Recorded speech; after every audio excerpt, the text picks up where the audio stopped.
De volta. Professor, algum tempo atrás tiveram alguns seminários sobre rádio comunitárias no Maranhão, expansão.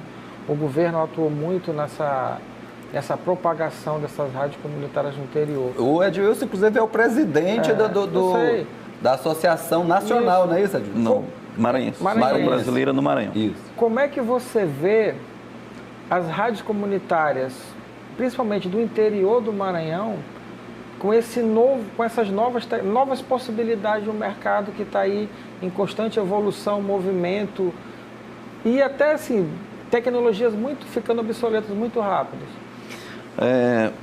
A lei que criou as rádios comunitárias, a Lei 9.612, que é de 1998, completou 20 anos em fevereiro.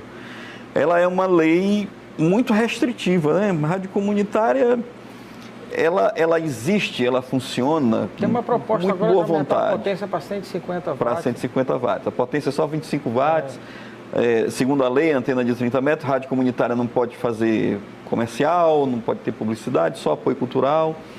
Eu, inclusive, estou concluindo uma pesquisa que vai virar livro, estava reunido hoje à tarde com meus alunos, sobre toda a história da rádio comunitária Bacanga FM, desde o tempo que era alto-falante.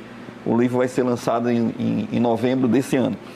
Então, assim, essa lei que foi criada foi uma lei forjada ali pela ABERT, para dizer, olha, a gente vai regulamentar as rádios de baixa potência, mas a gente vai dar 25 watts, antena de 30 metros e não vai deixar captar recursos, só apoio cultural. E o que acontece? A rádio comunitária fica vulnerável. Fica vulnerável ao prefeito, fica vulnerável ao deputado, fica vulnerável ao pastor. E a maioria das rádios comunitárias, assim, analisando ao pé da letra, estão vinculadas a esses interesses. Independente da minha vontade, do meu desejo, da minha concepção teórica de dizer que rádio comunitária é importante, creio que é, porque imagina você, existem pessoas no Brasil afora, no interiorzão do Brasil afora, que jamais teriam oportunidade de ter acesso ao meio de comunicação. Nesse aspecto, as rádios comunitárias democratizam, porque são pessoas pobres que não teriam oportunidade nenhuma de estar em uma grande rádio ou em uma grande TV, porque os critérios de seleção são mais rigorosos, né? Então, nesse sentido de dar oportunidade para as pessoas pobres e pessoas talentosas, porque tem muita gente talentosa que está dentro de uma rádio comunitária, fazendo rádio de uma maneira muito precária, superando dificuldades, criam aplicativos, criam programas interessantes, inclusive de jornalismo, porque eu acompanho esse assunto desde 1996 e viajo muito e fico assim impactado como é que existem rádios no interior do Maranhão que dão oportunidade para o cidadão que está fazendo música. A música dele jamais iria circular em uma grande rádio, mas circula na rádio comunitária. Então, nesse sentido, independente do meu desejo estético de eu ter preferência por jazz, blues e MPB, mas eu vejo ali em uma rádio Yeixuá, como Nova Olinda, por exemplo, tem um programa que é voltado só para os talentos lá da região do Alto Turi. E lá canta e toca o compositor de brega, o sanfoneiro de pé de serra, aquela pessoa que compõe lá de maneira muito artesanal e grava de maneira muito artesanal lá no quartinho na casa dele, e ele tem oportunidade na rádio comunitária. Nesse aspecto aí, eu vejo que democratiza, que eu participo de grupo de rádio comunitária na condição de presidente da Associação da Abraço e de militante também do movimento, e eu vejo lá as rádios, quase todas têm aplicativos, quase todas. Existem programas de rádio, tem um programa de domingo na Rádio Bacanga, que ele é feito ao vivo, conectando a Rádio Bacanga do Anjo da Guarda com uma rádio na cidade de Apicuaçu, que fica depois de Serrano, depois de Bacuri.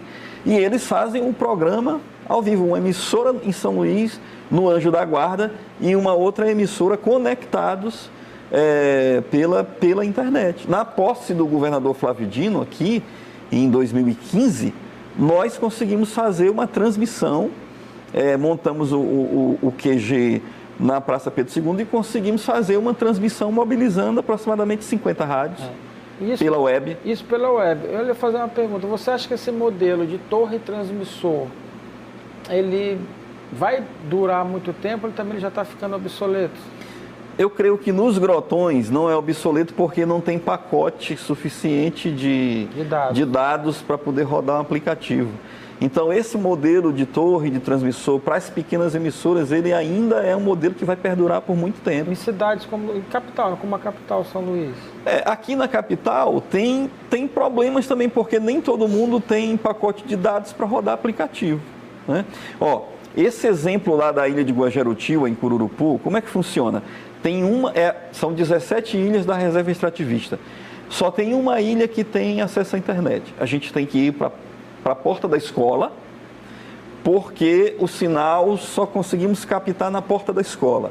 Mas mesmo assim, esse sinal que a gente consegue captar no celular, ele serve para passar mensagem de zap. Mas ele não serve para navegar esse pacote. Ele não permite navegação. E ele não permite rodar um aplicativo para ouvir rádio. Então, para que a gente atinja uma condição plena de ter rádios com mais disponibilidade na web, a gente precisa de pacote muito, muito, muito superior. Mas você acha que quando a banda larga chegar ao Brasil, acho que esse problema aí já dá um bom avanço para ser solucionado? Torço para isso. Torço para que o Brasil faça o caminho certo e não faça esse caminho errado da migração. Porque vocês devem lembrar, antes da migração, o que estava em grande tema em todos os grupos de discussão científica da Intercom que eu participo, era a digitalização do rádio. Havia 3 propostas de digitalização, o europeu, o norte-americano e o japonês. E o Brasil simplesmente abortou a proposta de digitalização do rádio e agora, tardiamente, optou pela migração, quando deveria ter feito a digitalização. E a migração vai fazer o quê? Vai causar vazios na audiência nos grotões. Porque eu fico pensando assim, tudo bem, quando a banda larga chegar... Quando? Quando? Depende de política pública, um monte de coisa. Professor, não deu tempo aqui da gente abordar o seu outro lado, que é interessantíssimo, que é o da política. Mas nós vamos agora fazer aqui, e vai dar para a gente conversar um pouquinho sobre política, que nós vamos fazer agora o bloqueio ou compartilha.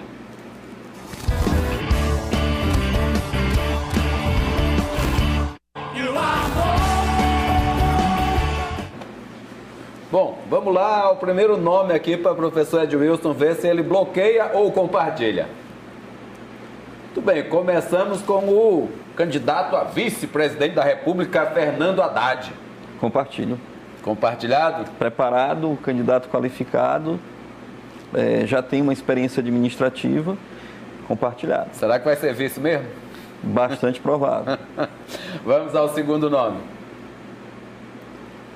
Aí, o seu ex-companheiro de PT, Domingos Dutra. Vocês tiveram muitos anos juntos lá. Compartilho. Eu entrevistei ele na época da eleição de prefeito, fiz parte de uma banca, em uma emissora comunitária, inclusive, de todos os candidatos, era o que tinha consistência para dizer, olha, tem esses problemas aqui em Pasto Lumiar e eu tenho essas alternativas. Um programa, ele tinha um programa, tinha conhecimento realmente, da situação do município. Ele pode ter equívocos na gestão dele, na maneira de Acho que os mesmos problemas continuam lá, professor, mas enfim. Mas eu compartilho porque na entrevista ele tinha um plano de governo. Isso. Vamos ao terceiro nome. Aí, ó, o senador Edson Lobão. Bloqueio. Tá bloqueado o Edson Lobão? Bloqueio, acho que já passou o tempo. Para a política, né? Desejo ele saúde, longa vida, mas para a política não. Então vamos ao quarto e último nome. Tá aí, ó, o camarada Márcio Gerri. Meu companheiro de longas datas, compartilho. Compartilho, Márcio Gerri. Professor, obrigado pela sua presença aqui no programa. Eu que agradeço, Geraldo, agradeço, Natanael, e espero uma outra oportunidade para a gente falar mais sobre outros assuntos, política, inclusive. Precisa vir mais vezes aí, ser um dos analistas aí, até com mais frequência, professor. Hoje, mal é ocupado demais. Como é que as minhas aulas acabam às 19h20. Até eu sair da UFMA já é mais ou menos 8 horas da noite. Esse curso de comunicação, né, no horário da tarde, ele massacra, ainda mais na vida que a gente tem hoje, né? Acho que devia ter mais opções aí no curso noturno. Noturno. É isso aí. Então, acabou. Vamos ver, arranja um tempinho para vir de novo, professor. Sim. E você que esteve com a gente, mais uma vez, muito obrigado e a gente se encontra aqui amanhã.